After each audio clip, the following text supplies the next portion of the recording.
e essa poesia possa entrar no coração. Segure a mão do seu irmão, por favor, e eleve seus pensamentos ao Senhor. Poesia do pastor Dr. Salomão, líder e presidente da Assembleia de Deus do Campos Jordão, São Paulo, com o título Somos Um.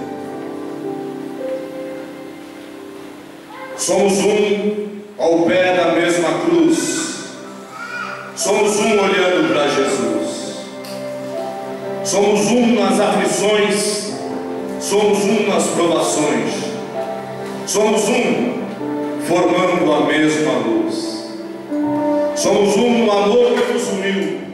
Somos um em quem nos redimiu. Meu irmão, se tu chorares, ao teu lado quero estar. De Jesus quem nos separará?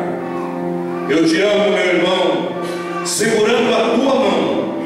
Somos um em nome de Jesus.